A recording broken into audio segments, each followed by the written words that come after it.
Olá, meus amores, aula de história. Vamos fazer a correção da página 220, que pedia que você lesse esse trecho sobre a Confederação do Equador e depois você pesquisasse, escrevesse um resumo com outras informações desse acontecimento histórico, ok? A tia preparou aqui um resumo para quem não teve tempo, não pôde pesquisar, aí você copia esse resumo, ok? Diz assim: a Confederação do Equador ocorreu na região nordeste do país em 1824, durante o período do primeiro reinado, quando Dom Pedro I outorgou a Carta Magna de 1824, que culminou na elaboração da Constituição Brasileira em março de 1824.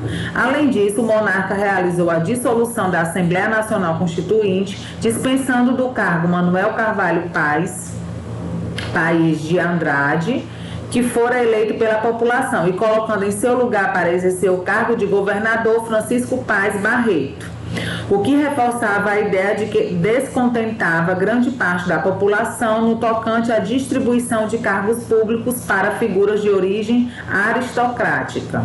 Além dessa maneira arbitrária de governar, o evento despontou, uma vez que a nova Constituição privilegiava em grande parte os portugueses, com medidas centralizadoras, gerando assim forte insatisfação da população, principalmente da aristocracia rural, ou seja, dos produtores de algodão do nordeste do estado, do norte do estado, os quais estavam imbuídos pelos ideais liberais, influenciados pela Revolução Industrial.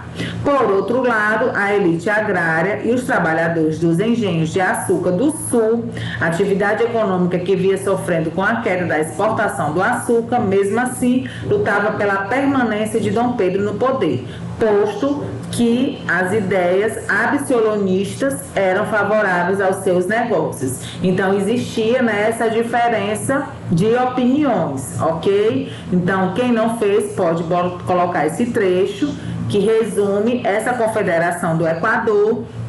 E vamos entrar no novo conteúdo que fala sobre o período regencial.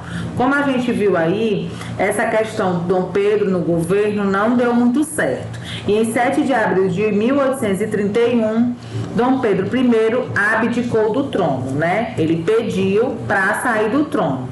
Como os deputados e senadores estavam todos de férias, muitos sequer foram nem avisados.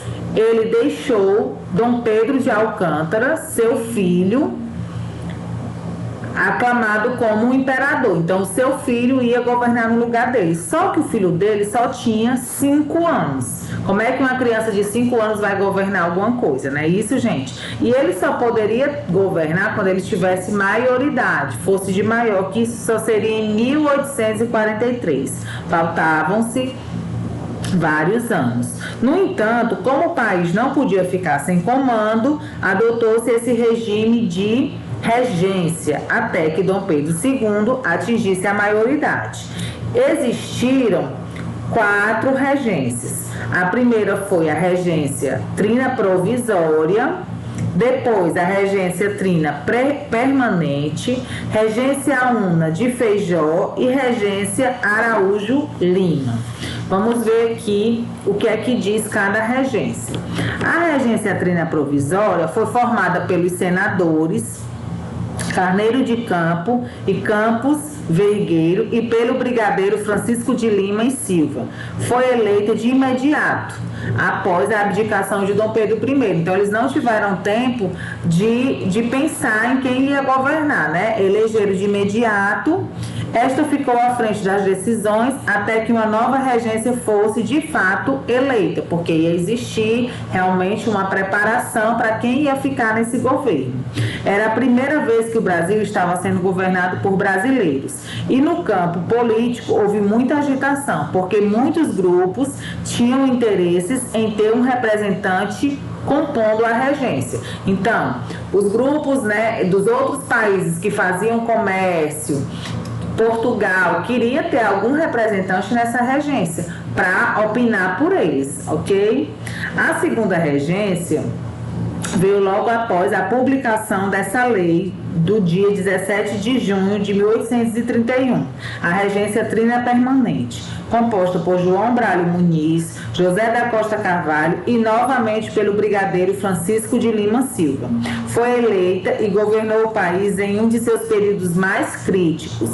Mesmo tendo nomeado o padre Diogo Antônio Feijó como ministro da Justiça, que teve que tomar diversas medidas enérgicas para manter a unidade da nação. Mesmo sendo um padre nessa parte da justiça, eles não respeitavam. E esse período ele foi teve muitas revoltas, muitos motins, muitas lutas, ok? Foi um período bem conturbado.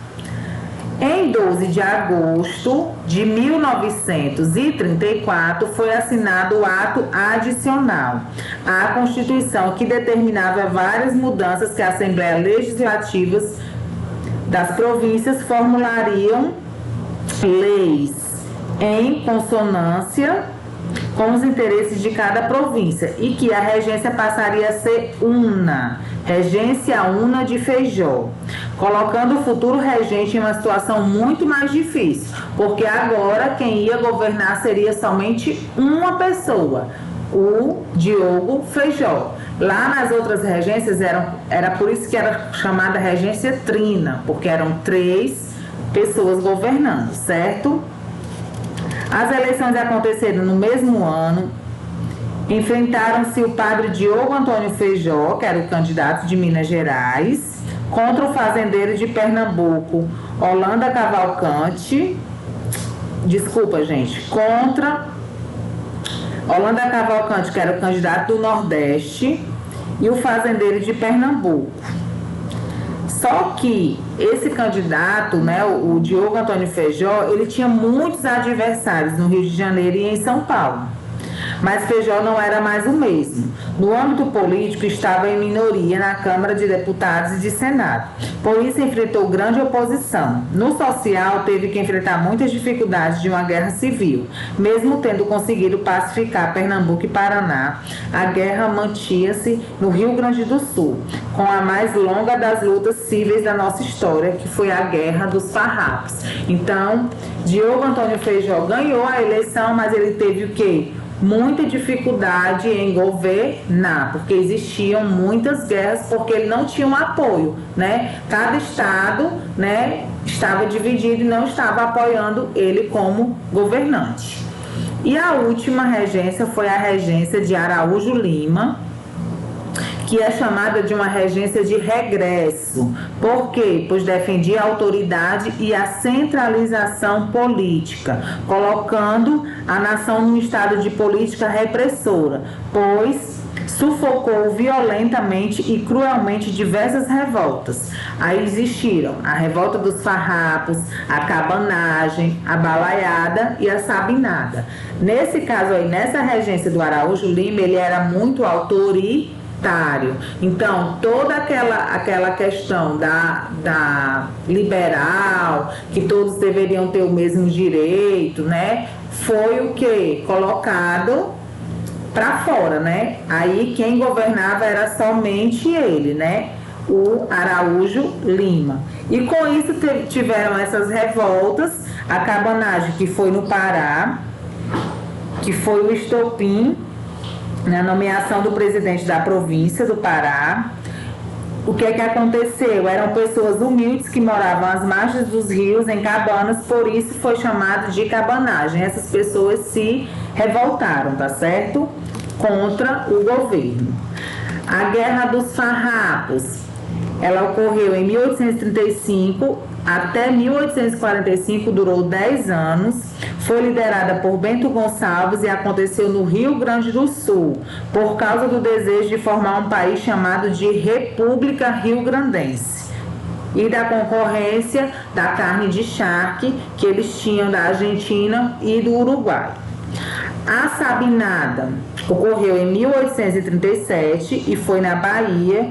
Foi uma revolta das classes médias da Bahia, certo? Contra o poder do Senhor dos Engenhos.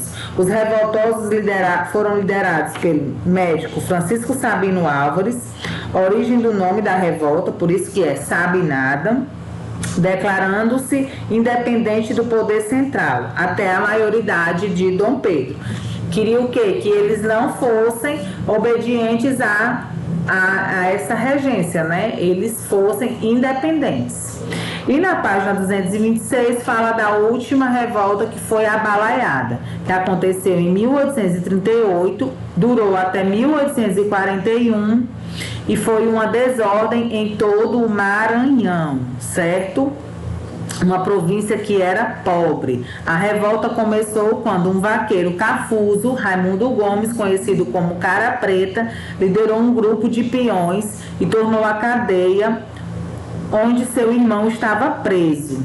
Segundo ele, acusado injustamente de assassinato. Então aí foi uma revolta onde as pessoas menos favorecidas, né, estavam sendo injustamente, né, sendo injustiçadas e eles não aceitavam. Então, essas revoltas foram muito importantes para o crescimento do nosso país, e vocês viram o quê? Que elas aconteceram em lugares diferentes, né? Aconteceu na Bahia, aconteceu no Maranhão, aconteceu no Pará. Então foi um período, esse período regencial foi um período muito difícil para os governantes da época. Vocês vão responder a página 227, certo? Na próxima aula a gente corrige e passa para o próximo conteúdo. Fiquem todos com Deus.